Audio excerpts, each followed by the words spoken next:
It was a bitter November night in Brooklyn, the kind where the wind sliced through your jacket and the street lights flickered like they were afraid to stay lit. I lived in a cramped apartment in Williamsburg, a stone's throw from the Brooklyn Bridge, a place I'd always found charming with its cobblestone streets and gritty charm. But that night, something was off. The air felt heavy, the silence thicker than usual, as if the city itself was holding its breath, waiting for something to happen. My name's Daniel. Dan to most people. I'm not the type to believe in ghost stories or urban legends. I'm a freelance graphic designer, a rational guy who spends too much time staring at screens and not enough sleeping. That night, I was sprawled on my lumpy couch, half reading a book under the weak glow of a thrift store lamp, when I first heard it, a whisper. It wasn't the wind rattling the old windows or the creak of the pre-war building settling. It was a low, guttural murmur, almost human, seeping through the glass. I set the book down, frowning, and strained to listen. The sound was faint, indistinct, like voices carried on a breeze from miles away. I stood and crossed to the window, my socks scuffing against the warped hardwood floor. Outside, the street was deserted.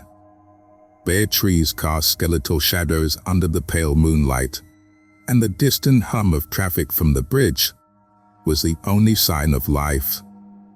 I told myself it was nothing, my tired brain playing tricks, but as I turned back to the couch, the whisper grew sharper. Words formed, slippery and elusive. Come closer. My pulse quickened.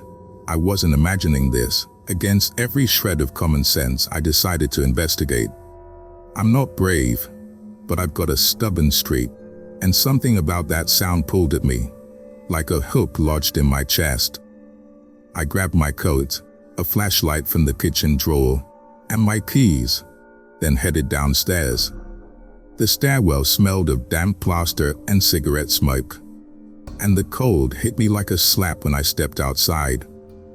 The East River's briny stench hung in the air, mingling with the faint tang of rust from the bridge. The whisper guided me. It drifted through the empty streets, growing louder as I neared the Brooklyn Bridge. I'd always loved the bridge. By day it was a postcard-perfect marble, alive with tourists and cyclists. By night it became something else, its Gothic arches looming like the ribs of some ancient beast. I stood at its base, the massive stone supports rising into the dark, and the sound crystallized into a chorus of overlapping voices, soft and insistent. Here, down here. I swept my flashlight across the structure, and that's when I saw it.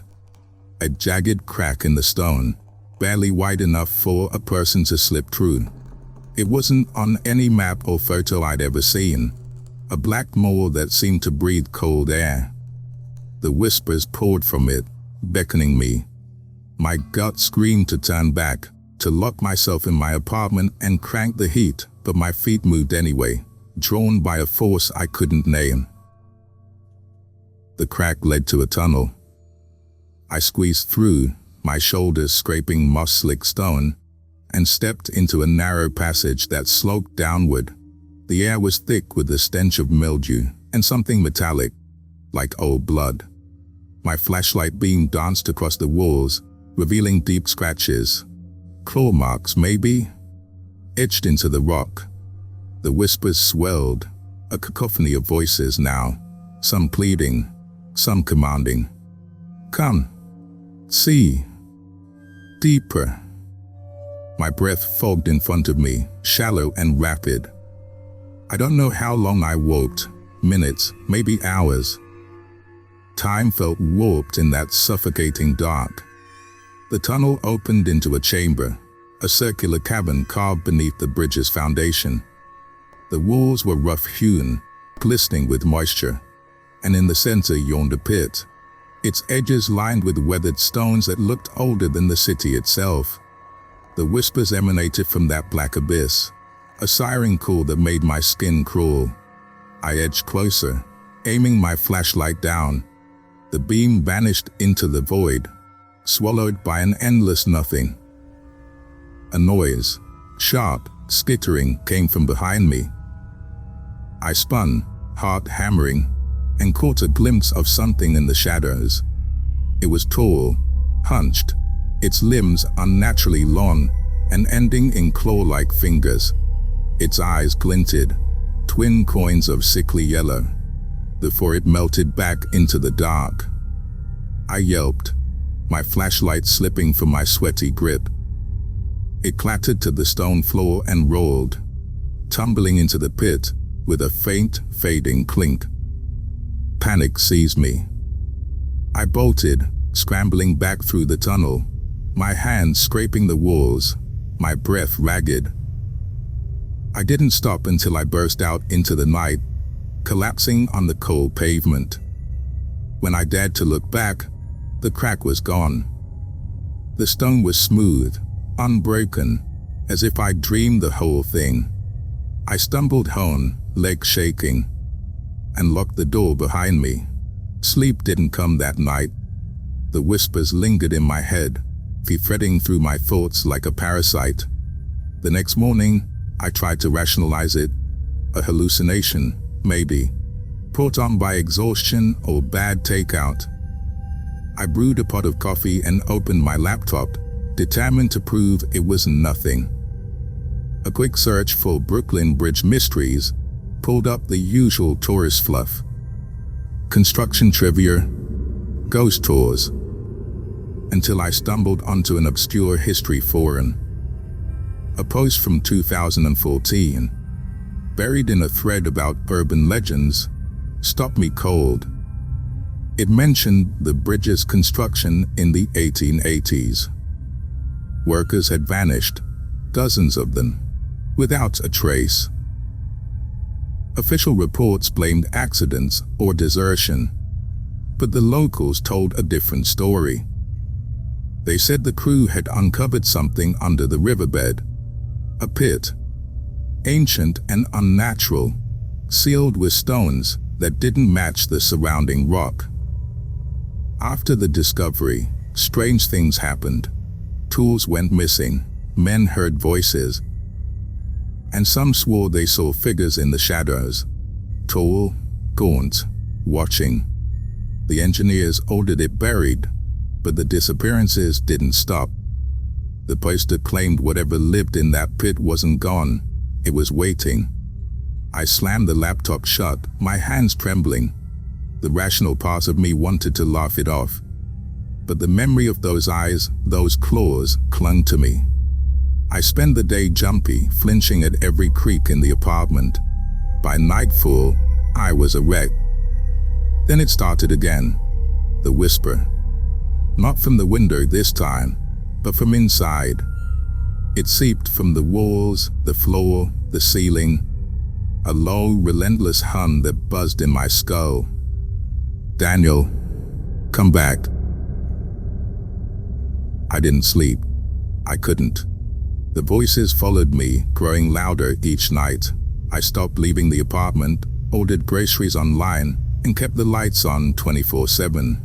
My neighbor, Mrs. Ortiz, a nosy widow who lived across the hall, noticed. She knocked one afternoon, her voice muffled through the door. "You okay, mijo? You look like death." I muttered something about a deadline and sent her away. But she was right, I was unraveling. Dark circles bloomed under my eyes and my reflection in the bathroom mirror looked like a stranger's. The whispers weren't just sounds anymore, they were commands, pulling at my will. Return. See us. You belong. A week later, I caved. I had to know. I packed a bag, flashlight, phone, a kitchen knife for some delusional sense of protection, and went back to the bridge. It was past midnight. the streets eerily still. At the base, the crack was there again, gaping like a wound. I hesitated, my breath clouding in the frigid air, then stepped inside. The tunnel was the same, damp, oppressive, the claw marks glaring in my flashlight's beam.